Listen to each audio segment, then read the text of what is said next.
Oblitis Casa, a game I've been waiting for since the very start of 2022. Honestly, I was excited about this game leading up to it. I had played Treasure Island and I really liked the game's design and the mechanics had improved from the first build of the game. They did a good job on the game, and Night 6, while it was hard, I had a sigh of joy and relief as I finally beat it. And the story was good. I didn't try to beat 1220 mode mainly because it's hard and I had just experienced Hourglass, so what were my expectations? Not high but not low either. But it begs the question, do I like Oblitis Casa? Is it a game I will praise forever? Is it a game I gladly shred into pieces? Or is it just so mediocre? I am Mick Marsh and please watch the end of the video. When the game boots up, we are given a cutscene where Jake, the protagonist from Treasure Island, is talking to a therapist. Now, me being an idiot, I accidentally skipped this cutscene because I tried setting up my OBS studios and made sure it would play in the feedback. My bad.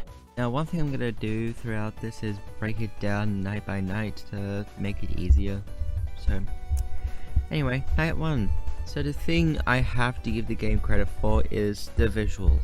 It definitely hits the nail on the visuals. The locations, the room, the attic, it all really captures a Disney-esque vibe in this location. The night starts and you are given instructions on your notepad. I actually like this better than some dude just speaking in your ears.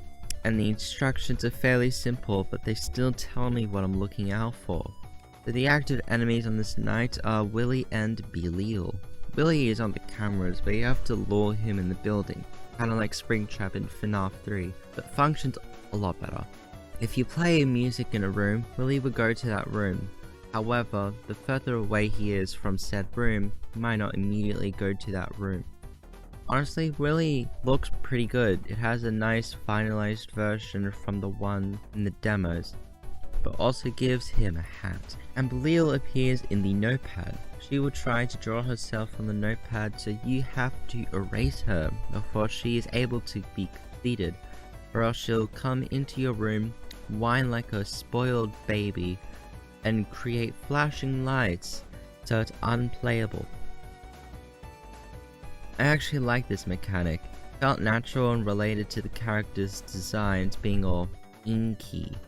And Belial is alright. I wouldn't say it's my favorite design, but I appreciate the inky look. This night is fairly easy, I mean, it probably should. At 5 o'clock you will die to some unknown entity. This scared me when I first experienced it. Once you die, you're given a minigame to complete where you can get a second chance of beating the night from what hour you died on. Basically, you have to prevent ghastly versions of the Treasure Island cast from killing you while you find 3 Mickey heads. This is a good mechanic, but I had one slight problem. I had a lot of trouble trying to beat this because I had no idea how to fend these hoes off. This is mainly because I don't recall seeing any instructions on how to get rid of them, and when I watched Dorko, I didn't understand the instructions. But for you the viewer, I'll summarize it for you. Mickey and Oswald hate witnessing you hurting your best friend. Ace Willis hates light. Minnie appears in your office while you view her on the camera, so flip it up to make you go away. And Disembodied disguises itself as a Mickey head, albeit with a barely noticeable shade of blue. If you click him, he'll shove his face in front of you. The only thing you can do during this is using the hallway lights. That's it. Move on to my favorite parts of these nights. Yeah, I really hate this part. Welcome to the tunnels, the most useless part of the game. I wish I was kidding. Let me explain. After you beat a night, you are put in a different part of the night where you have to click in 4 directions that lead you to different areas. But there is a threat lurking about, and that is Hourglass, the antagonist I was talking about from Treasure Island. You're given a flashlight to, I guess, find your surroundings and help scare off Hourglass or something, but there's a problem that is like more than ant. Hourglass only reacts to the flashlight, meaning you could just play this section without using the flashlight once, and you'll never die, meaning it is completely useless. Hourglass's design is easily one of my favorites in this game, but it ended up getting completely Oblitis Casa into the bin and transported to the local tip, and I feel disappointed about it. But nothing could get worse, right? Night 2. We have new coming threats, that is, the Face, Inked, and Daisy Duck. As the notepad suggests, Daisy Duck will appear in the random camera. If you click on a camera, you have to flash her to make her go away, or else she'll enter your office, quack at you, and disable your camera. Meanwhile, Inkblock Face hides in the attic. The way you get rid of him is to shine your light in his face and he will go away. Now, Daisy Duck really isn't a threat, since I can just view everyone in one camera and not flip to anywhere. However, the attic and Inkblot actually fits in this gameplay loop. And Inkblot Face is definitely better than Daisy Duck. I like how it looks from the Treasure Island face. Night 3 adds Photo Negative Mini and Pete. Photo Negative Mini is similar to Daisy Duck, although if you don't flash her, she'll kill you. Pete, on the other hand, is a unique character. Like Inkblot, he resides in the attic, also making noises when he's there. However, when he is there, you do not want to go in the attic or he'll kill you. Now, Mini isn't a hassle to deal with, but had a really big issue. Both Inkblot and Pete have the exact same sound cues. I kept dying to Pete because I didn't fully realize that Inkblot Face and Pete use the same audio. So I'd say I think the audio they use assigns to the different character, and design wise, Pete's alright, Mini don't like that much. Night 4 added another Willy character by the name of Dippy. He operates exactly like Willy. The only difference is he goes to the window. And I mean, like, he looks alright, I guess. But you thought I was going to move on to Night 5? No, see, the tunnels is boring, yes, but after you beat the Night 4 tunnels, cutscene plays of you trapping Hourglass in a room and burning it. Then Mother becomes fucking fuming that you are hurting her children and you will pay for the consequences. I like it. It genuinely made me feel guilty about Jake killing Hourglass. Although I do feel like the speech kinda dragged on a little bit, and from a writing perspective, the speech is definitely effective of making the player have a guilty form of fear. You know, the one that makes you feel guilty and fear consequences. Although it just lacks from the length department. As someone who does writing, I am a victim of writing too much. That's why I peer review my shit. Otherwise, I think this cutscene is probably the best in the game. Now, I was actually anxious about how she plays. Well, let's see how she plays then.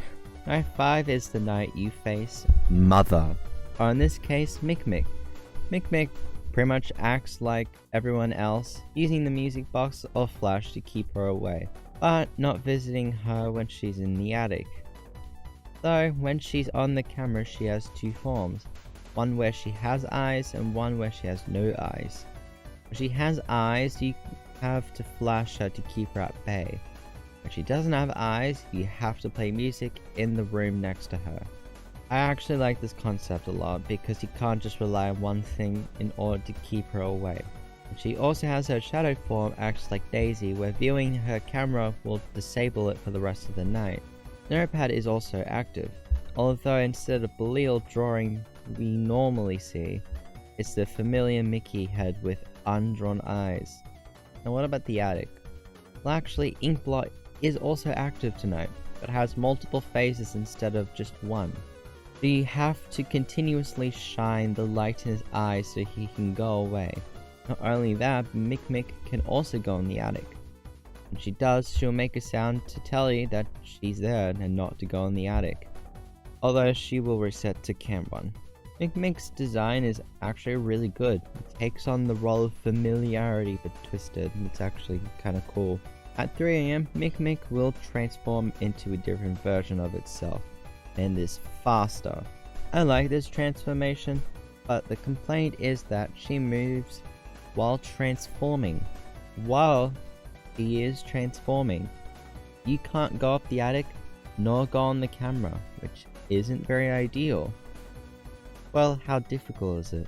Well, Mick can go all over the place if you're not keeping an eye on her, which is a problem. Well, yes, Mick isn't visible on the cameras when she's in the attic, thank God.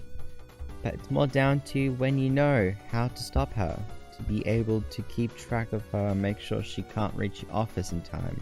The new transformation is kinda bad. It's just elongated Mick. I wish for something better. Like maybe the Mickey costume it's wearing becomes shriveled and shadowy tentacles reveal itself. I don't care if it's a suit or not, I just wanted something better. Once you beat that, you get something. As a wise man said, if Mick grabs you in the air, and you have no oxygen, surrounded by fire, you're probably dead. In credits. I didn't like the ending all that much. It was very underwhelming after the most torturous night 5. Not only are you dead, I feel like the night I just played was completely irrelevant, which isn't an unused concept, but it only works well when it's a heavy story plot reason. And that's Oblitis Casa. Thank you for watching. A lot. Please splash on that like button, and I will ask you guys what video I should make next. And I'll see you, my dudes, in the next video. Peace out, mates.